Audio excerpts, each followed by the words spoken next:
Welcome to the Pindown, your Detroit Pistons podcast. I'm your host, Wes Davenport from Motor City Hoops and Detroit Bad Boys. And if you are joining us live here on YouTube, you would see that I am still, well, not solo, but my usual co-host, Blake Silverman. He is still out this week. We, just like I mentioned on the last show, we're going to give him this additional week just to continue to work through that adjustment process now with him having two kids. I was joking with our guest here before the show. He's playing man coverage now, right?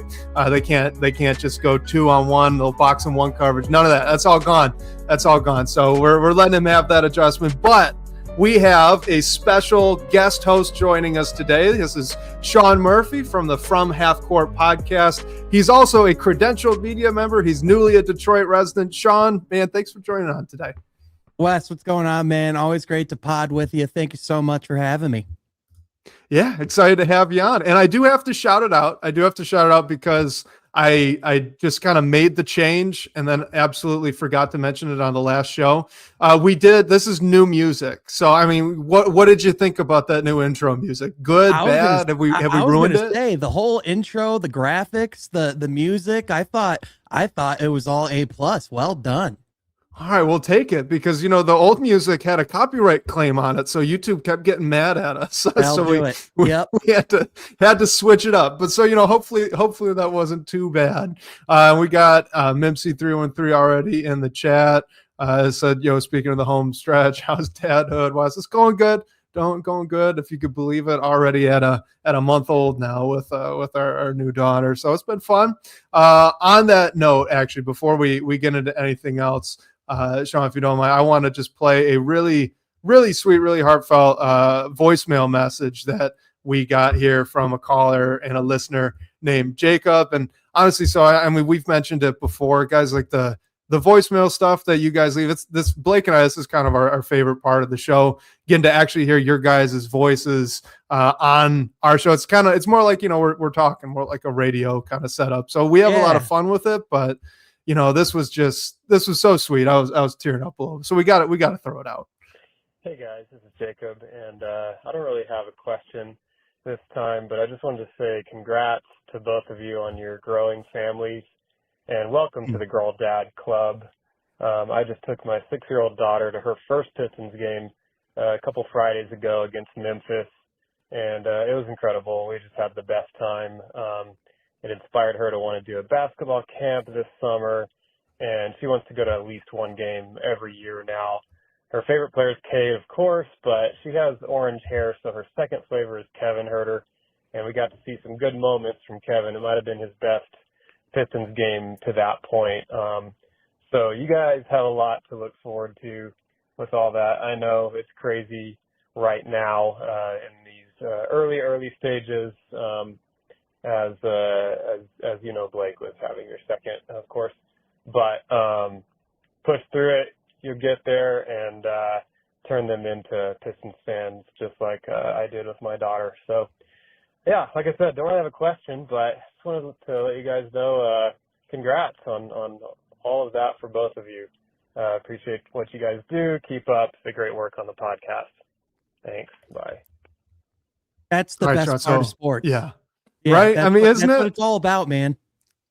It was so cool. And, just hearing that from Jacob there. And then, on the craziest part about it, my daughter's got red hair too. So I was just listening to this and, you're immediately thinking out into the future and like, oh man, like I'm going to get to do that one. It just awesome. So I'm going to send that message over to Blake as well. I'll text that to him so he could listen to it himself. But you know what, Sean, I feel like we have to do the classic podcast, good sports podcast host thing. And let's use this as a transition to talk about maybe Kevin Huerter having some of his best basketball games for the past two. What have you thought of Kevin Huerter?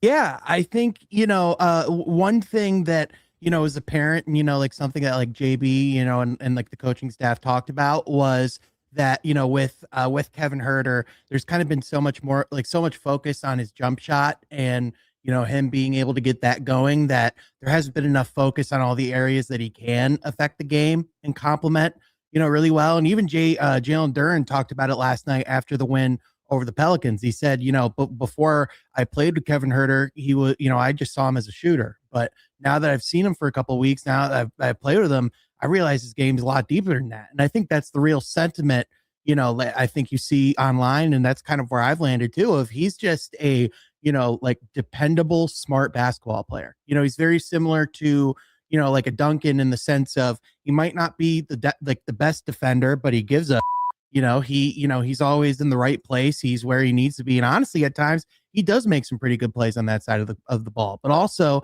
he is someone that if you need to hand the ball to, he can run some, some quick pick and roll offense, or he can, help facilitate things. And when you talk about a team that's lacked ball handlers and, shot creation, the fact that you have someone, that if you need him to do that in the second unit, like once or twice in a quarter, like that, he has that capability. And then also, as he builds confidence in those areas, we've seen the shot starting, to fall a little bit more. And when he does piece it together, and as you pointed out on Twitter as well, like it's not a hate on Jaden Ivey. It's just objectively you are getting, you are getting something that you can depend on more reliably from that position. And, especially when you look at the like when Ivey, even when he was playing in Detroit, some nights you had some pretty good 3-point shooting. That was probably the one part of his game where, there was still like improvement, but, he couldn't move well. And, like that's just, whereas with Kevin, it's like the only questions about his game are whether or not the shot's going to come. But even then, what we've seen is he can still affect the game in positive ways. What does that sound like? Pretty much half of the Pistons rotation. So that's kind of the one thing, but like there is at least the ceiling there of like it's not the mechanics. It's not the, it's not that like he's a bad jump shooter over time. It's like, sometimes a lot of that, can be mental. Sometimes that can be, fitting within an offense, being comfortable in an offense. And I would say he certainly has, a lot more players he can lean on here on a more dependable route than he could when he was in Chicago. So all that to say, like, I've been really impressed with his play. I would be hard pressed, to not see him in the rotation in the postseason. My one question is Ron Holland the casualty of this? Because we've kind of seen, like at least over the last week or so, his minutes have kind of been a little bit lower. I think I saw you average like over the last like 2 or 3 games, like 8 to 10 minutes. Yeah. And I mean, he's really in a shooting slump too, right? I think that last game against the Pelicans, he was doing far better, being the usual Ron Holland, right? Finding other ways to impact the game even without his scoring. But we kind of saw this earlier in the year, right? Like he just kind of, I think it was maybe in January, he just went through a real bad down shooting month, really. Yeah. And his minutes started to wane off with that too. And then by the time he kind of got his feet back under him mid to late February, now that's when everyone was getting all excited, right? He was having all those really good games and stacking things together. Might just be a little bit of a second-year wall here coming up near the end of the season. I would be shocked, honestly, if he's really the casualty of Kevin Huerter getting more minutes. I feel like that's going to come down to either Karis LeVert or Javonte Green, and it might be, it might be one of those things where in round one, they're still looking at playing 11-ish guys on a daily basis, on a nightly basis.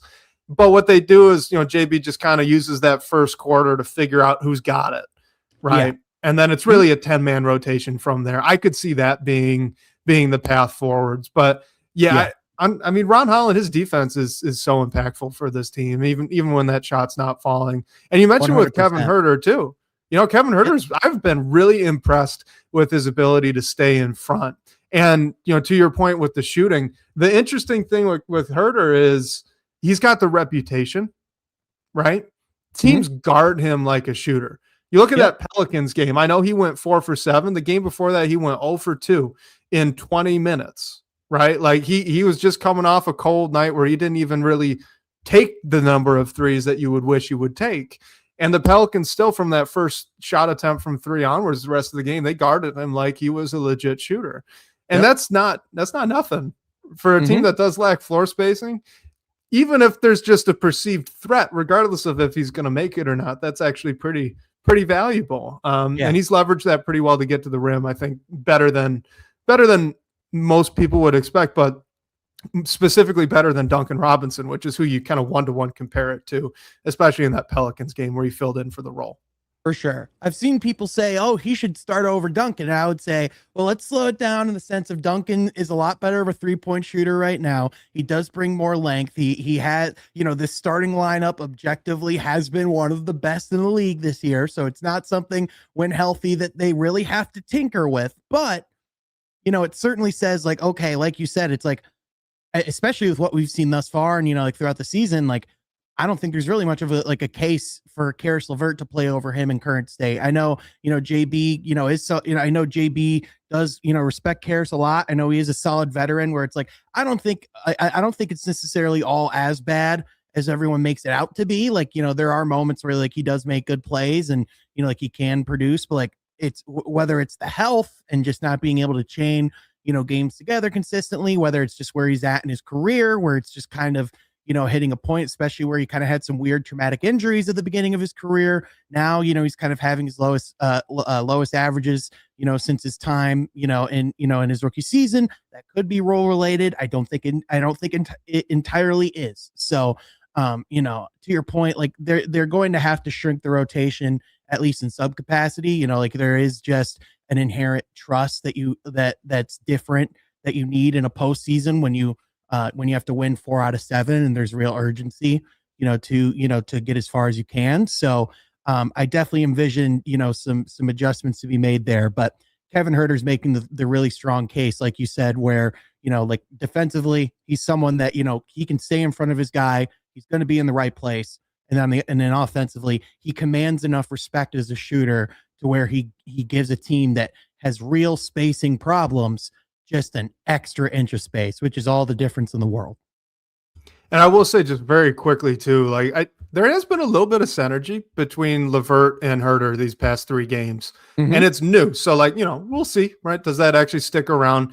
And once Cade's healthy in the playoffs, do LeVert and Huerter even really get that many minutes together now that Danis Jenkins is going to be more so that backup point guard? I mean, we're going to talk about Marcus Sasser here this evening, but the injury to Marcus Sasser is really what necessitated the LeVert and Huerter minutes, right? So, is that going to stick around? Who knows? But I do think that it looked good.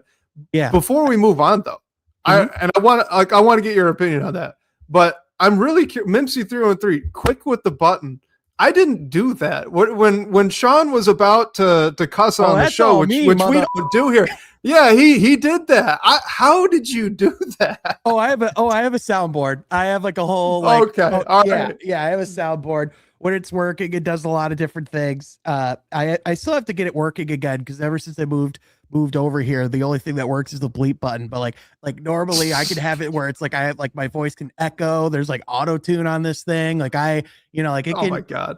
Oh yeah. When the powers are at their full potential, I can get really stupid. But as of right now, all I do is the little bleep, which I just think is objectively funnier than just cursing I love it, itself. So yeah.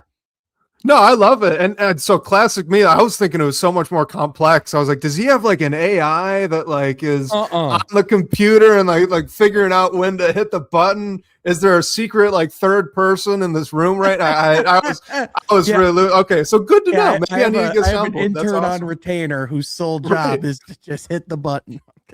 Exactly. Yeah. Well, all right. Well, so back to it. Curious your thoughts on that kind of LeVert. That's kind of the name combination there, right? Yeah. LeVert and Kevin Huerter synergy, but also, we have seen here just a absolutely dominant stretch out of Jalen Duren as he's now the top billing on every opponent scouting report. You saw it even against the Lakers, and it just didn't matter. So I'd love to get you kind of up on a soapbox on that as well, but open floor. For sure. So I'll just start quickly with Huerter and with LeVert, if you will. I think just they're two like veterans who have played in a lot of different teams. They're guys who I do think they are like above average high IQ basketball players who know like where to be and when. And I do think like if those guys have like a skill that's kind of lacking throughout like the other parts of the rotation, they are able to improvise and they are kind of able to help generate offense on the fly. Obviously there are some sets and things that they do that they do run like pre-ran plays. But like sometimes, in the flow and offense, you are just kind of, feeling it out in the moment. And so, they are able to, direct flow. And I think they've done a good job of playing off of each other. And, especially I think there's something to be said about guys who have been traded a couple times, or guys who have been on a few different teams, just the like learning the ability to adapt and learning how to like play within a flow and how to like communicate. That's something that Karras and Kevin have both been through now a few times. So I think there might be something to be said about that. But, Jalen Duren, it's like, if you want to talk about like the breakout star of the league this year, I think it's clearly been Duren. And I think he's been, if you're talking about like the most pleasant surprise of the Pistons season, it's the fact that like, we all knew that Duren had all-star potential, right? Like, I think we all knew, like, if he just, like if him and Cade, their 2-man game, like if they continue to do what they do and he just gets a little bit better in the defensive end, all-star potential's right there. It's becoming a different conversation with his face-up game, the fact that he's scoring at the volume and the efficiency that he's scoring. I mean, since returning from All-Star break and for the suspension and all that, he's averaging 24 points, 11 boards, 1 block a game, only 1.5 turnovers, and he's shooting like almost 67% from the field. He before the All-Star break, he had 2 30-point games. He already has 4 since after.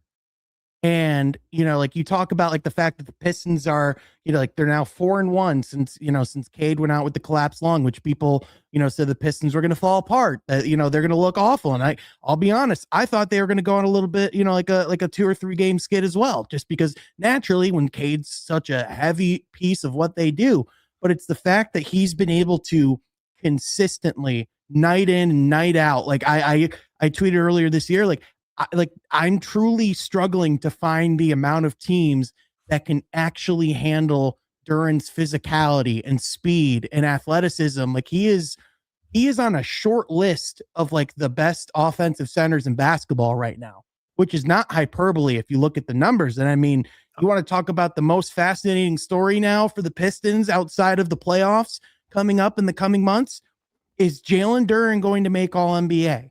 Because you have players who aren't going to make it due to the 65-game rule.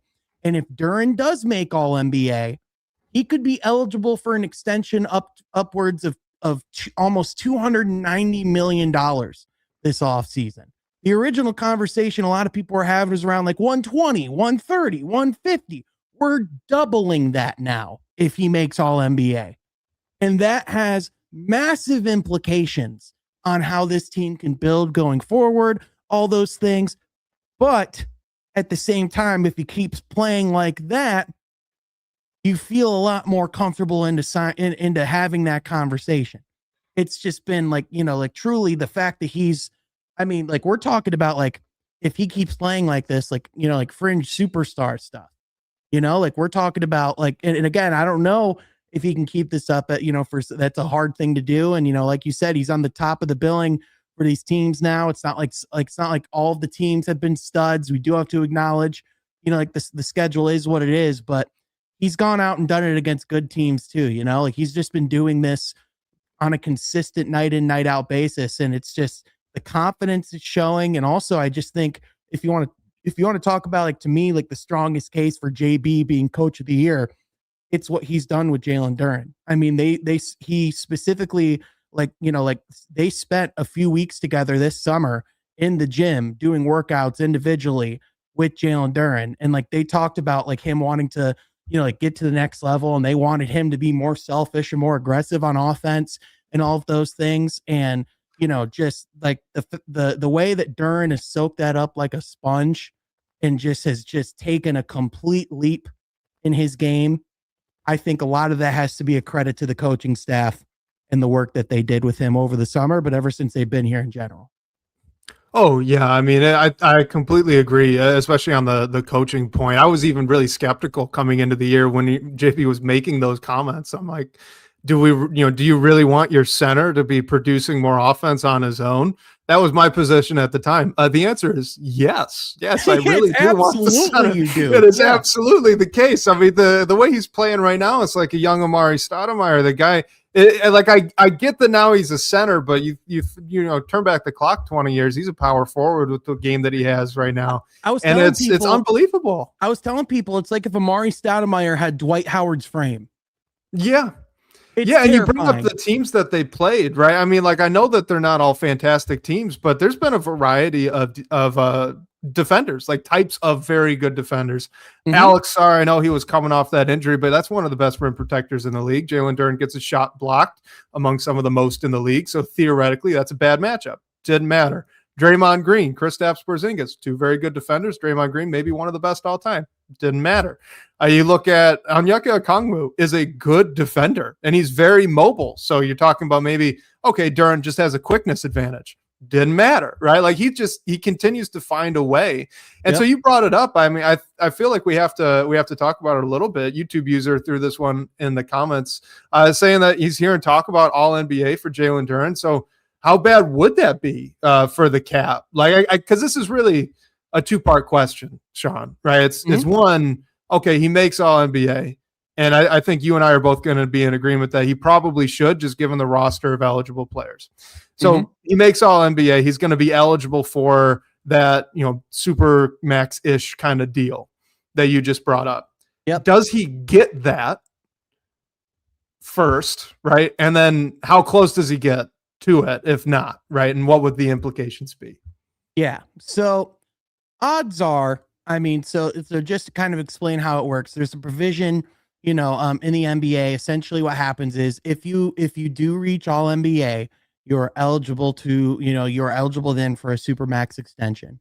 And so it activates just another level of pay. When Cade signed his rookie max extension, he signed it with the provision that if he made all NBA, it would go to supermax, which is exactly what happened.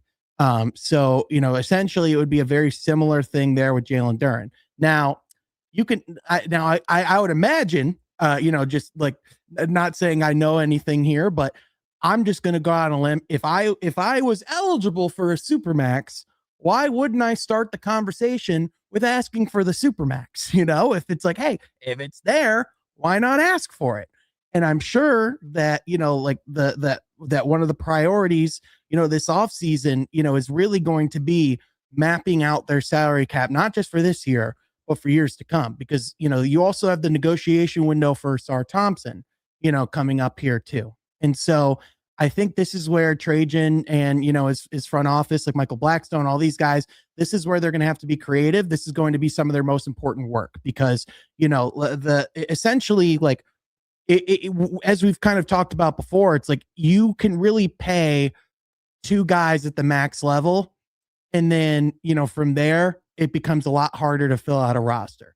Like the complications with Oklahoma City is the fact that they have all these guys who are playing really well, but you also have to pay all these guys. And so that's why Oklahoma City, everyone's like, oh, well, they're going to trade all those picks one day and go get Giannis. No, they're holding on to all those picks because they need to replenish and replace their rotation as guys leave. Like Cason Wallace is probably going to have to leave at some point and go get the bag. You know, like there's guys all throughout the rotation that are going to get paid somewhere else because Oklahoma City just can't afford to do it.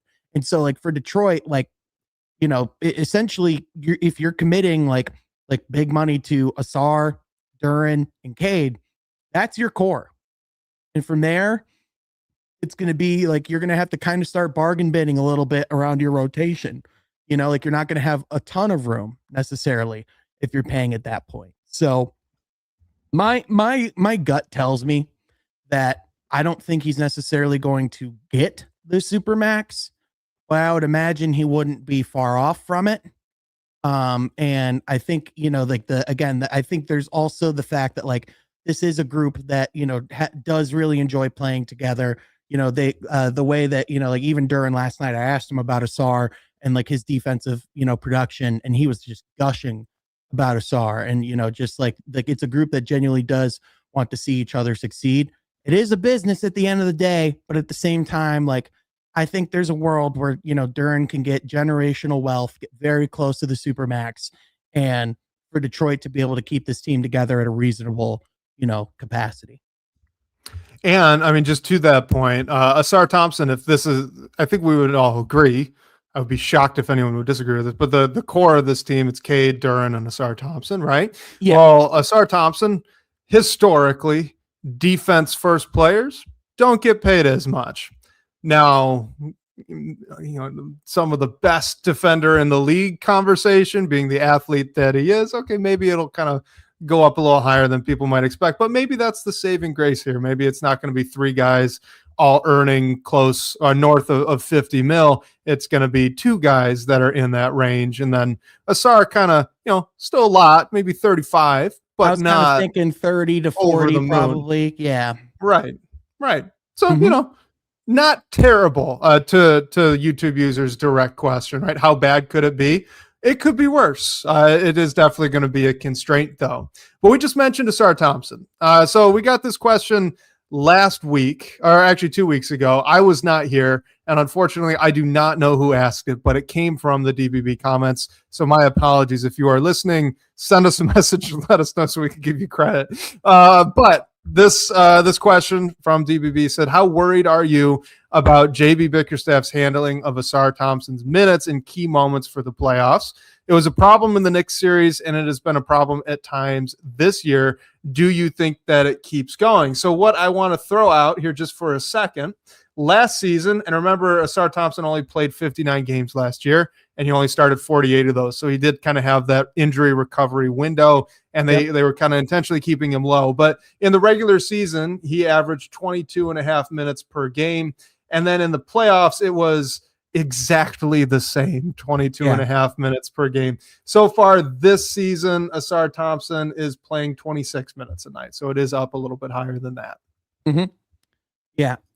To me, I'm not extremely concerned about JB, like the way he handles Asar's minutes. I understand the conversation, but I can say with 100% certainty, I mean, especially if Asar's playing, at the level he's been playing of late defensively, over the last 4 games, he has 15 steals and 5 blocks. He had 7 of those steals in 1 game. And he, just the level that he's taking, by the way, 23 as of January. So, doing all of these things, I was telling someone earlier, it's he might be the most dominant perimeter defender I've ever seen. He's only 23. Yep. And just the he just breaks offenses routinely.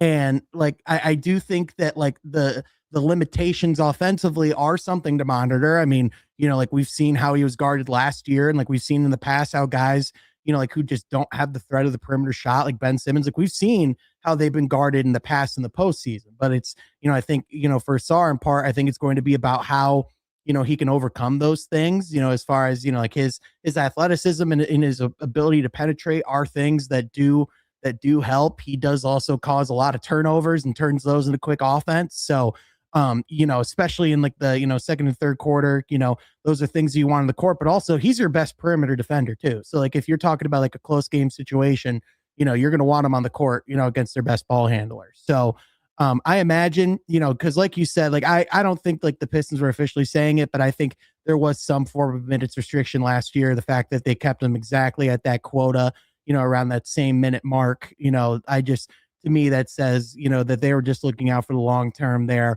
Whereas now, I imagine this postseason, I imagine that average will go up, assuming that he just, is playing at the level that we think he can. And, it's just, I think, again, some of it will just come down to the matchups and who's playing well too, like you said, because they do truly believe in the depth and the rotation, that they have in place. I think they're going to find often that Asar's just plays so well that he's someone that you just want on the court.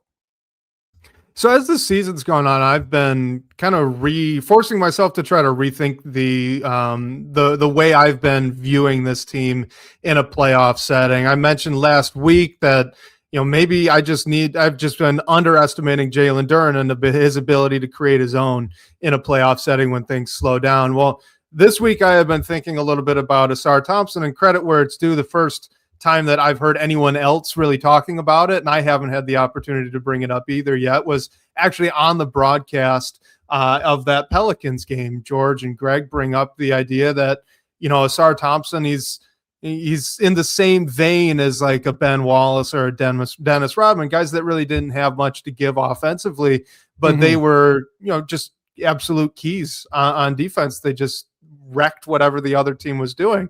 And I've been kind of thinking about that too. Like, is Asar Thompson very much just a, kind of a Ben Wallace from a modern day? When Ben Wallace was patrolling the paint, that's where all the offense was. Nowadays, it's all on the perimeter. And Asar Thompson breaks things, like you said, in a way that I can remember as a kid watching Ben break things for other teams as well. So my question to you is, are we all just kind of placing too much weight on the offensive side of the ball for Asar Thompson in the playoffs? Like, granted, I know he had a really nice game there against Atlanta, and we should talk about that too. We've got a question from Ramester in the DBB comments on it, but I know he had that nice game, and he's an NBA player. It's going to happen. He'll get hot every now and again, but for the most part, it's his unbelievable, otherworldly defense that really provides his value. And is that really that's the key, right, for the playoffs? Are we just overvaluing the offense?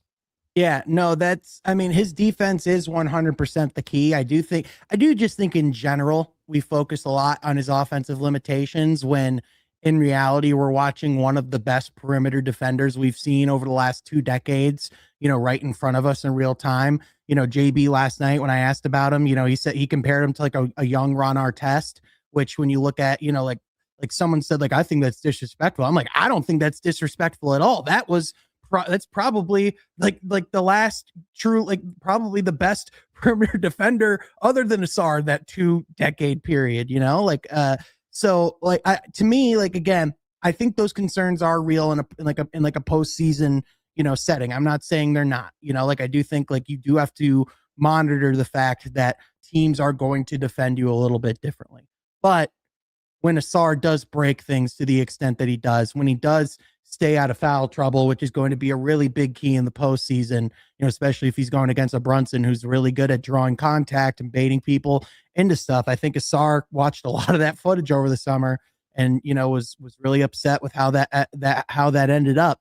And so, I imagine that's something he's going to be ready for, but like, as long as he's, forcing turnovers, like, he's going to get his offense in the open court in a way that a Ben Wallace can't because of his size and, like the limitations, like he's, and on top of that, like he is still able to handle the ball to a certain extent. That is probably the area, like one of the areas he truly has to grow this summer. And I do think sometimes he can force things from a passing standpoint and can get a little bit tighter there.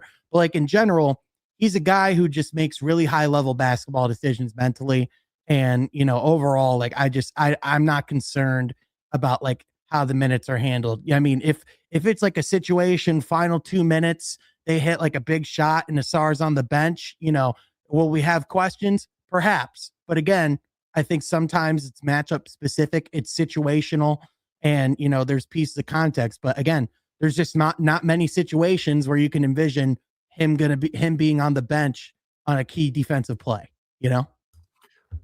All right. Well, so we talked a little bit about the offense. I know we kind of like poo-pooed it. We're like, it's not a big deal, but he did, to his credit, have a really unbelievable game there against Atlanta, scored 18 points, had 5 assists, 4 rebounds. Like, it was a really nice offensive performance. Only 1 turnover too. And this stretch here with Asar, his turnovers have been lower, which has been a really big deal. So we got this question here from Ramester that was right after that game from the DBB comments, just asking if that's kind of a glimpse of what we could see in the future. So, do you think that kind of offensive production could be a nightly occurrence one day, or is this just, these are NBA players and some nights they're really going to be feeling it? When that's no discredit to him at all. It's just, guys get hot, right? This is the NBA, best players in the world. I certainly think we can expect more nights like that in the future. Like, I do think he is a guy, one of those guys that just lives in the gym. And, one key about his game that just really unlocks a lot of possibilities is his elite athleticism and the things that he can do. When that comes into play, like that's why, like, the jump shot conversation, I do even like, it's like, I'm not as worried about, because it's like when you have that type of game breaking speed and that effortless, verticality, like it's one of those things where he's going to figure it out. And, Like it to me, it's like, it's almost kind of like a young Jaylen Brown in the sense of like, like you see like the pieces there, he has the tools, all the physical gifts. It's just about, like working on a lot of those things in the gym and just tightening things up and getting better. And, I do envision him, being more of an offensive focal point in the future, partially out of necessity as they, like as the roster changes and things like that. But also I do think, like as he just gets more comfortable, within the flow and just, like building out his skill set. I do think that is a very tangible possibility that he could look more like that. I mean, is he gonna go like, like 10 for 12 or 9 of 11 every night like he was? Like, probably not. No, like it's not going to always be perfect, but generally speaking, like, I do think he is someone who can be highly efficient and highly effective on that end too. The nice thing is that's just not what they necessarily count on him for. Yeah, absolutely. All right, so let's get to. I mentioned earlier we'll talk a little bit about Marcus Sasser. Admittedly, this is delayed. I believe this was our guy Afella leaving us a voicemail a little bit ago. This was before Sasser got injured. Duncan Robinson was out, so he was starting in that Miami game. But regardless, we'll just kind of use this as a vehicle to talk a little bit about the unfortunate case of Marcus Sasser right now. So here is our guy Afella. First things first. Shout out to Wes. Congratulations on the newborn child, man. That is awesome. Super congratulations. Speaking of new things, Marcus Sasser is starting for the Miami game. I'm calling you straight from the first quarter, ready to talk about how that went. So I'd love to hear your thoughts on how the game with Marcus Sasser in there with Duncan Robinson. All right. Talk to y'all later. Bye-bye. All right, Sean. I mean, first of all, we have to give credit where it's due. That was a veteran podcast host transition. Yeah, what out segue. Of our guy Afella. I mean, that was a perfect segue, right? So, I mean, maybe like he ought to be hosting, not me, after stuff like that, or at least I ought to be getting lessons from him. But let's talk a little bit about Marcus Sasser. I mean, it's really been a bummer, right? He had this opportunity set forth in front of him when Cade goes down with that injury, and almost immediately he's hurt. He's on the injury report, and I know in that Pelicans game that was really his first one back, and as expected, it wasn't amazing. He had missed about a week of time at that point, so he's still kind of getting himself back up. But what did he miss out on, and then what do you think we could expect out of him as we move through this home stretch?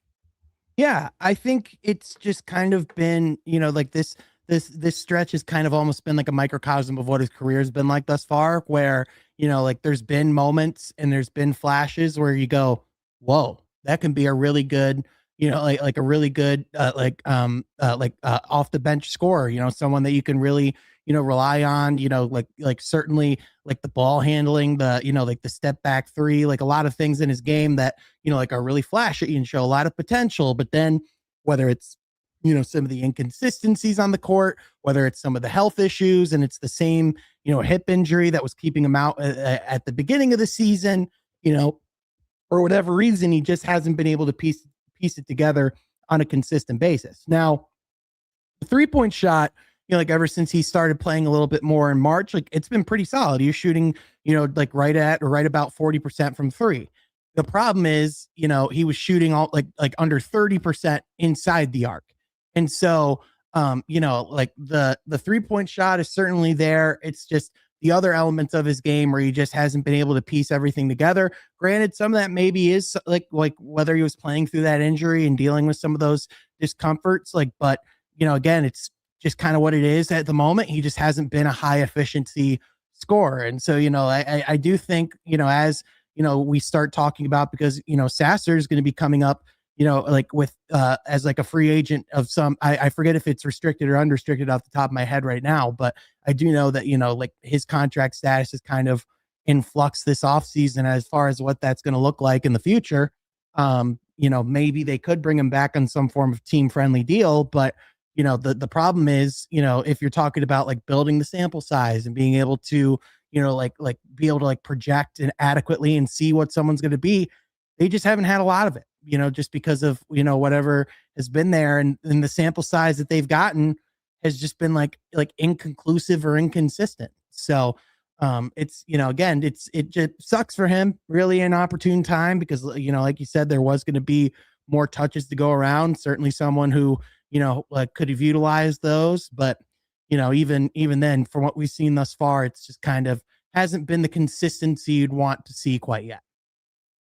Yeah. And, for me too, I just continue to be a little disappointed. I don't know if it's just wrong expectations based on his college tape, but coming into the league, it was supposed to be a 3-and-D guard, right? That's really what Marcus Sasser profiled at, albeit undersized. And it's just the defense part of that hasn't really been there. The 2 runs that the Pelicans made in that game that the Pistons eventually win at the end of the first half, and then kind of middle of the third quarter, Sasser was out there for both of them. And it's not just that he was unfortunate to be out there at that same time, but I noticed him getting lost off ball and through screen navigations quite a bit. And it's just unfortunate, right? Like he is a pit bull kind of defender. He talked about it when he was nice enough to be a guest for us on the Pistons Pulse way back when during that summer league for his rookie year. And it's just, his past 5 games, he's got 2 steals.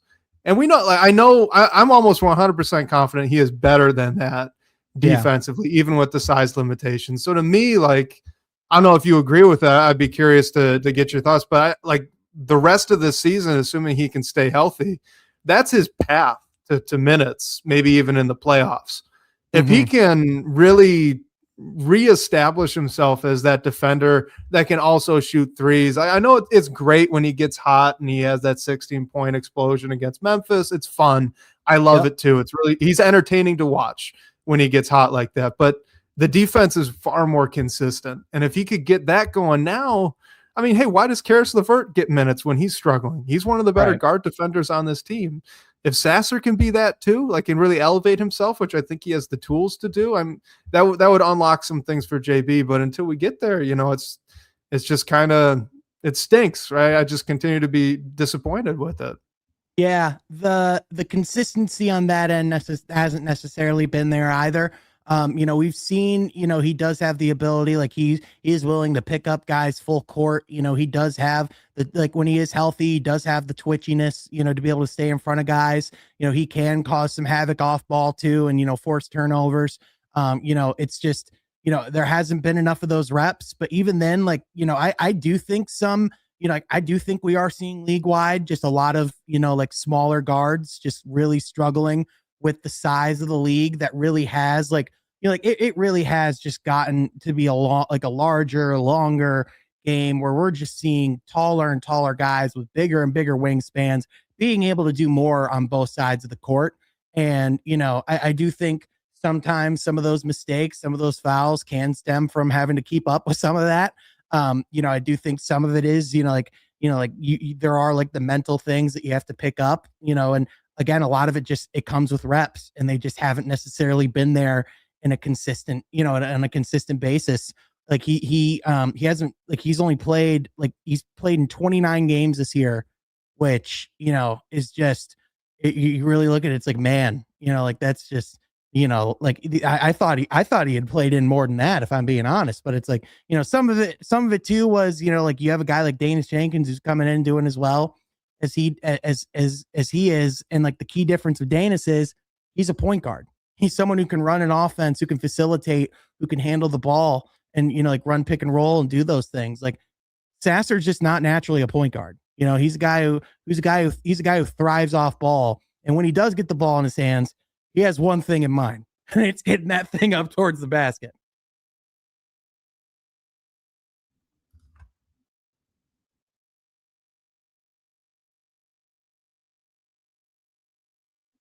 Sorry about that. My computer was glitching out on me. We'll edit it out in post. The fun things totally that come with live. I thought it was me for a second. I was like, oh no. No. I was literally sitting here and I'm hitting the button to unmute. That's not unmute. I'm like, all right, this is taking a while. But yeah, I was gonna bring up Danis Jenkins as well, because it's not fair, because this isn't something that anyone can change. But the 1-to-1 comparison for a guy that I think has similar, if not slightly better tools than Marcus Sasser, outside of the height, it's the 4 inches in height, and it's the extra length that he has with arms. Go Blue Sevens bringing up in the chat, and like you did as well. I thought it was a good point. Just everyone's a little bit taller. It's much harder to survive as that undersized player. Oh man. All right, Sean, do you want to do the downer question, or do you want to talk a little bit about Dennis Jenkins here? I mean, I think we were just downers kind of for a minute, so maybe keep it going. Do a little bit of a palate cleanser, and then we get to the downer question.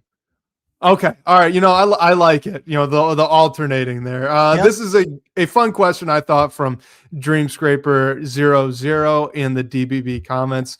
Could Dennis Jenkins be the starting 2-guard next to Cade Cunningham next year? What do you think? And just for the record here, Dennis Jenkins' last 4 games, 22 points, 30 points, 19 and 19. He's had 8 or more assists in all of these games. Dennis Jenkins has been on a tear. Yeah.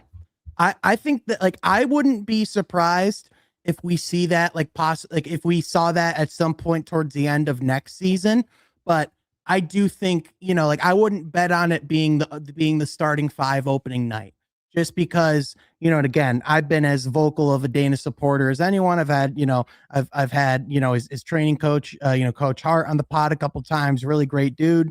I just, for one, I think, there's just still, the need for more reps for him as well. I think, he just kind of got out of a little bit of a cold stretch, or kind of like a rough stretch. I think some of that was, teams starting to get some film on him and starting to see what he likes to do. And when you have performances like he did on Prime against the Knicks, like, teams start paying attention to you and they start adding you to the scouting report.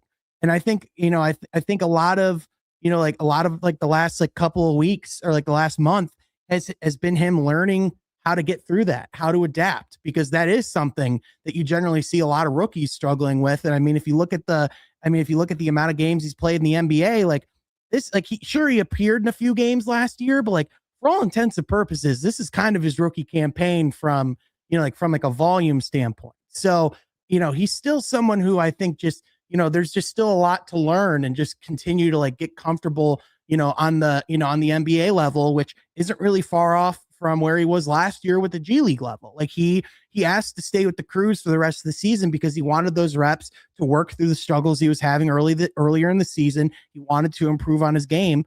I think it's going to be a similar process in the NBA, but we've already seen the flashes. We know when he's got it going that he's a really confident scorer. He's someone who you absolutely can trust to run your offense and, be a dependable facilitator. I just also think when you look at the role that he's going to play for this team, I think, in part, he is someone that you want to be able to handle the ball when Cade's not on the floor. And I do think that's where a lot of that benefit comes right now is I think you potentially might have your backup point guard for at least the next 2 to 3 years.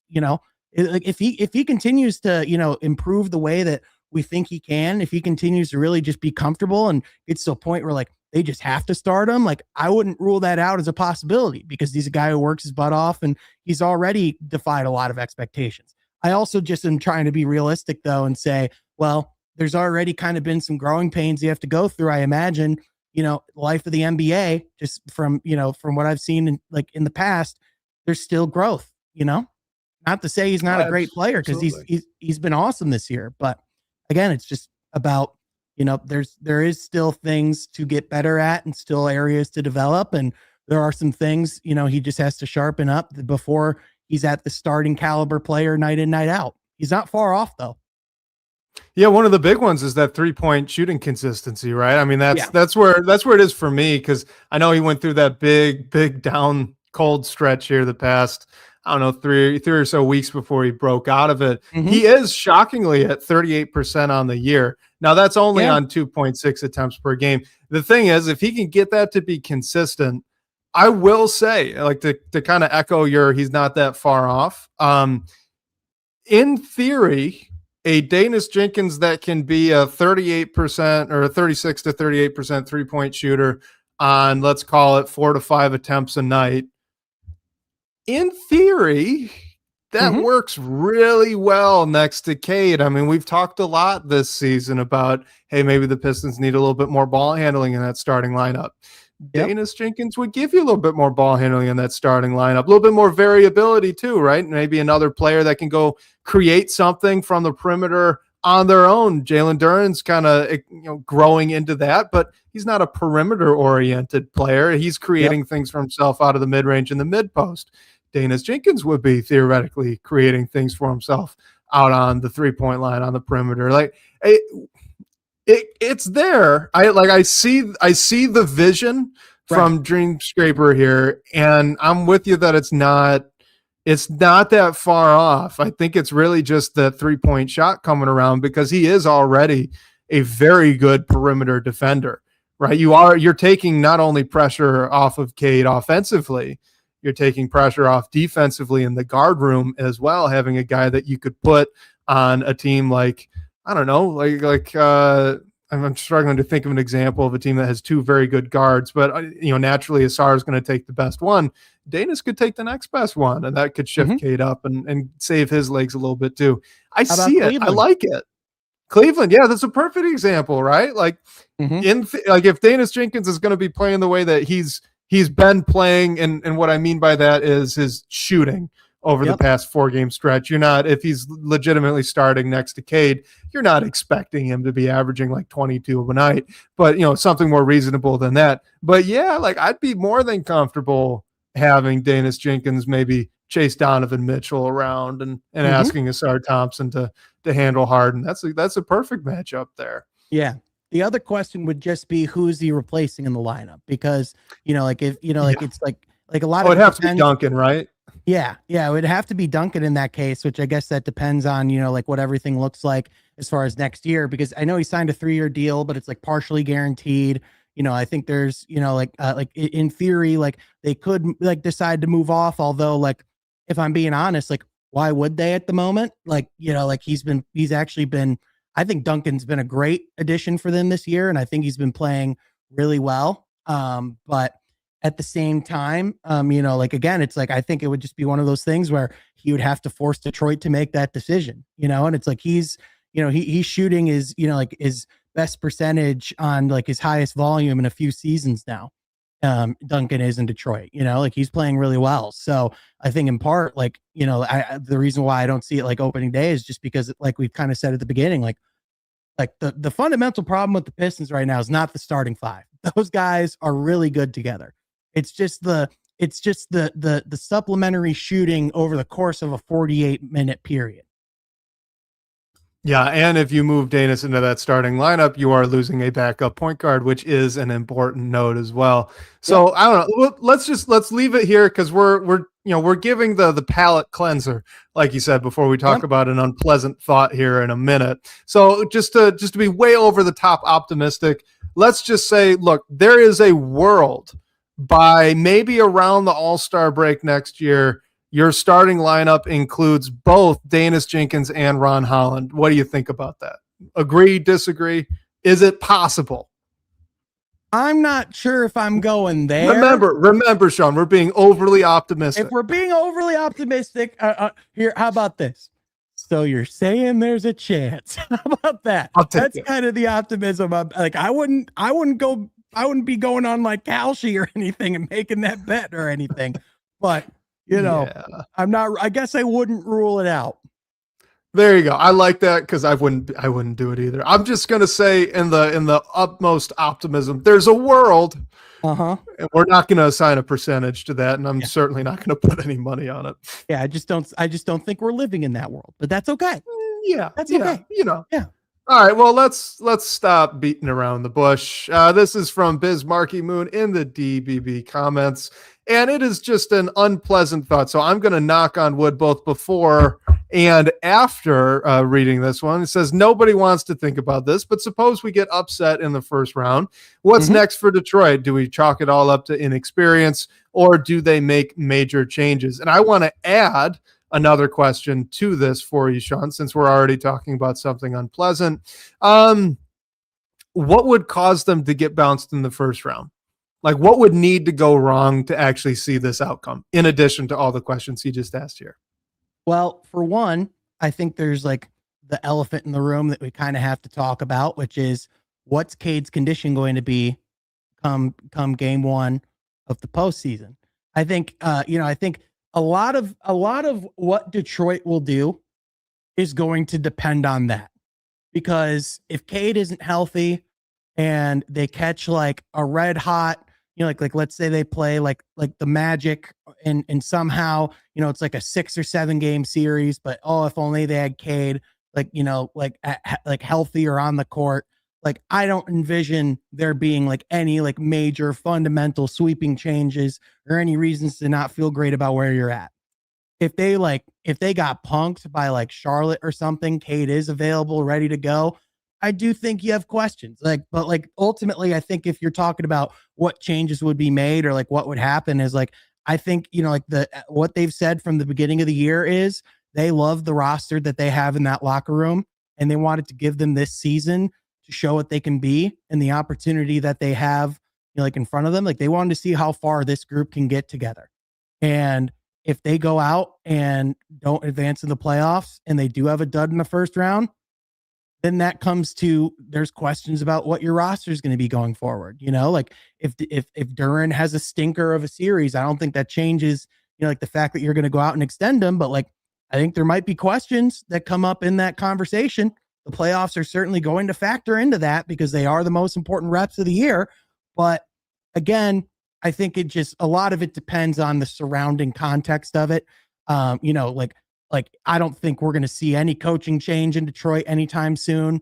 I don't think we're going to see a general manager change in Detroit anytime soon. I think those guys are, solidly, and there wouldn't be any reason to bring that up, in my opinion, even if they were bounced in the first round this year. But it would certainly be a moment where it's like, all right, you saw what this roster can do. What's your response? And that would be where Trajan would have to get to work. And so that's really what it's all going to come down to is, it's going to come down to how well these guys play when the moment does come. If they, if they are able to get far, I think you feel really good about the direction that you're in and like the roster that you have and, like where you're moving forward with that. But if they were, for whatever reason, to be bounced and Cade's health isn't really much of a factor, I think, of course, you'd have to have some real difficult conversations about where the roster's at. I think that would be natural.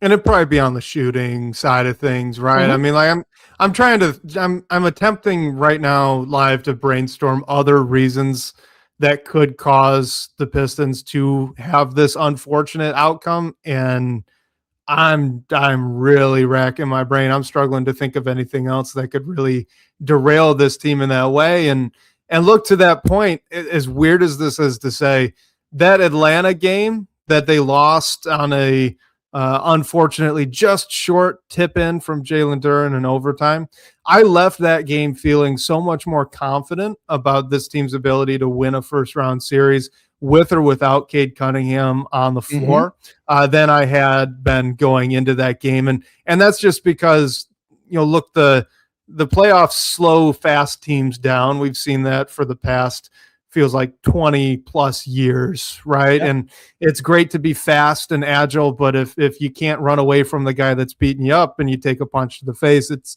good luck. And that tends to happen to those sorts of teams in the playoffs.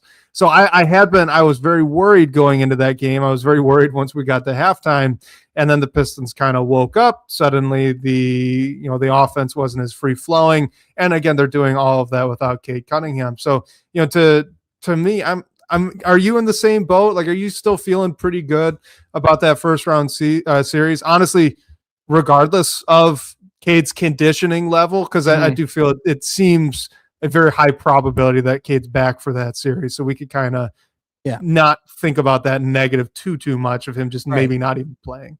Right. I do feel good about their prospects in a first round series. I think to your point, I think we've seen the adversity of this team just shine through full stop over the last few weeks. And in general, I think the style of basketball that they play translates perfectly to the postseason. And, I think as long as they're playing at the, at the energy level and at the, at the high level that they can on the defensive side of the court, I think whoever they face in the first round, regardless of matchups, is going to have a really difficult time, especially with the fact that they've seemingly been able to maintain and in the first round are most definitely going to have, like home court advantage. So like again, I think how interesting of a series it will be, that will depend a little bit on the matchup. If it's like, if they face against like Philly or Orlando, I'm not as worried as if they were to face, say, a Charlotte, just because of the, like how hot they've gotten offensively and some of the shooting things that they present. But even then, a lot of those teams, like they kind of have some of the similar youth questions. And I think, like if you're just talking about like, like what you should expect, like I would imagine that, like you said, like, we've heard nothing but good updates about Cade and where he's at. Like, I think with where this team's at in the moment, I think they would feel really good about, going into the first round. To me, it's going to be the question of what they can do from there. Yeah, I'm in the exact same boat. I am endlessly fascinated by the potential of a second round series and how this team looks, how Cade's legs look, how Jalen Duren's legs look, right? I mean, once you get beyond that first round. But look, I know we're up at an hour, so let's end on this. All right, we got a fun question here from Dylan22 in the DBB comments asking if the Magic or the Houston Rockets look to make big changes in the offseason, which I think it's reasonable to suggest they might. So this isn't a pie in the sky question. Who would be a better fit for the Pistons? Our options, Jalen Suggs or Jabari Smith Jr. Sean, what do you think?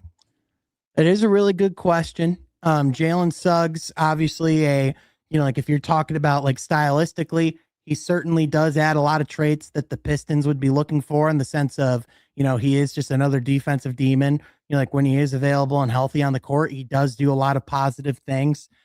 He's not quite, not quite a great 3-point shooter, maybe average to slightly below average, but he can get them up there. Like he has had some good moments. For him, it's really just kind of similar to some of these other guys where it's like, the health risks with him are very real. Unfortunately, he just has had a very injury riddled career.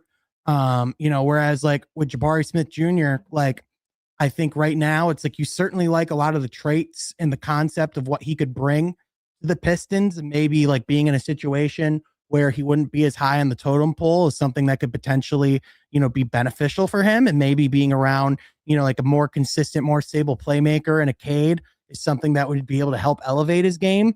But, like Jabari's definitely, it's been probably his best season, and I would probably lean towards him just because of like the length and some of those other attributes. And maybe I bet on the 3-point shot a little bit more going forward, and, some of the durability stuff. But, it certainly would probably be a little, like, it would also be a little bit of a gamble just because it hasn't been super consistent in Houston. But at the same time, like, I don't think a lot of the offensive issues right now, I don't think it's because of him.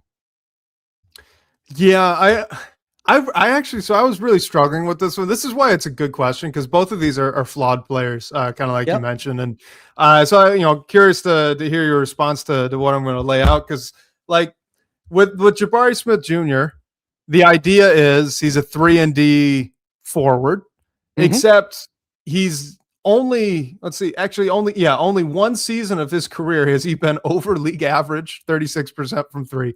Exactly one season. And while he has been a pretty good defender, he also just like famously can't dribble the basketball, which is a bit of a limitation on a team that already has a good number of guys around Cade that can't put the ball on the floor. So like, it's not as clear cut as you'd think, but to your point, he's also been very healthy for the most part. He's only got one season so far in his 4-year career, less than 60 games. That's not true of Jalen Suggs, who I think is a pretty clean fit defensively and as a ball handler.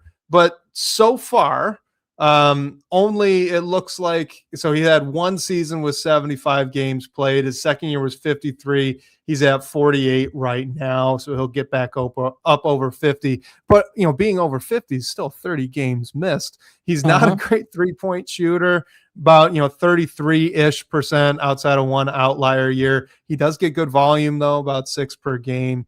If the playmaking's great, the defense is great, but you're worried about the floor spacing, you're worried about the health. So, like, whose limitations are you more okay with as a target? You know what I mean? Yeah. And I really think it just like if the health part wasn't even in the equation, I would take Jalen Suggs gladly. I wouldn't even think much about it. But the reason why I tend to lean a little bit less in that direction is just because, again, those health issues have been very real and they've been very consistent. And if you talk about someone, if you're just talking about like who you would add to your team, and I'm trying to take the long-term view, it's just, I do think those concerns are very real. And if I was a general manager, I don't know if I'd have the guts to roll the dice on someone with those many question marks, Yeah, I think I'm leaning the same way as you. And the other thing to note here is just kind of to the earlier conversation we were having with Jalen Duren. Unfortunately, I kind of feel like both of these would be a bit out of the reach for the Pistons, not for a lack of assets that Magic or the Rockets might be interested in, but for the money. These guys already got paid. Yeah, they already have been extended.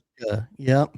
Not great contract. And no, they're not. And if the Pistons are going to pay Jalen Duren, and you're already looking at presumably Asar Thompson needing a hefty extension, but not to the same level, then I just don't know if you got the room for a fourth guy in that same range as maybe Asar Thompson's probably looking at. Especially one who you have real limitations and questions about. It's like at that point, you're really muddying up the salary cap. Yeah, absolutely. Well, I think on that, I don't know. Actually, we can't end on that note. Sean, give us just one positive thing that you're looking forward to the rest of this season. Is it just watching more of Jalen Duren domination? Are you looking for something else? What are you looking forward to over this last few weeks?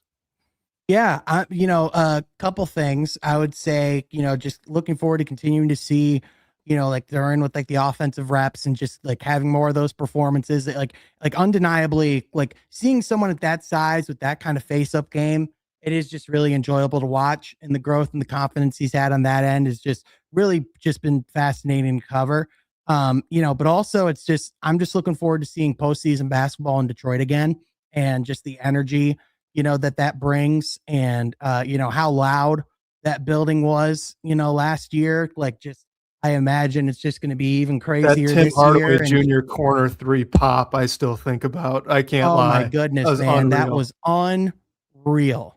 I was sitting with Rod Beard at the time. He actually, now he works in Atlanta, but he was like there was no way I was going down to Atlanta before experiencing some playoff basketball here, because I've heard a lot of good things. And I'm like, man, you have no idea. And when he heard that pop, he just looked at me and was like, man. And, that's just a moment where, I literally had a headache for 3 days after that game. It was unreal in that building.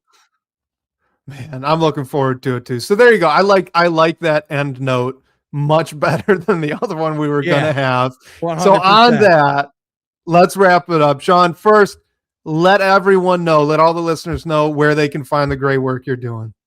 Yeah, I appreciate it, man. You can go on YouTube or anywhere you get your podcast, look up From Half Court. I'm going to be posting there, a lot more consistently, and, a lot more content coming with the postseason coming. And then also you can follow me on Twitter or, on social media at Sean Half Court. So you're going to find a lot of real-time coverage, post game media stuff. That's where, all that's going to be. So be sure to check it out. Thanks for having me, man. Oh, it's been a pleasure. We'll definitely have you back on. Hopefully, I think it'd be a good one to do before the playoffs again. So absolutely. Watch your chat inbox for that. I'm sure we'll pull you back in. But on that, guys, make sure if you're watching us here live, do like and subscribe as well. Like and subscribe, with the podcast on Spotify, on Apple. I know you could do that there. All of that does help us out. You guys know these algorithms, how they work. So it is helpful. We really appreciate that. And leave a comment too if you can. We do peruse those and respond when we can, and enjoy reading them as well. Just like a couple of callers, Jacob and a fella used our voice line.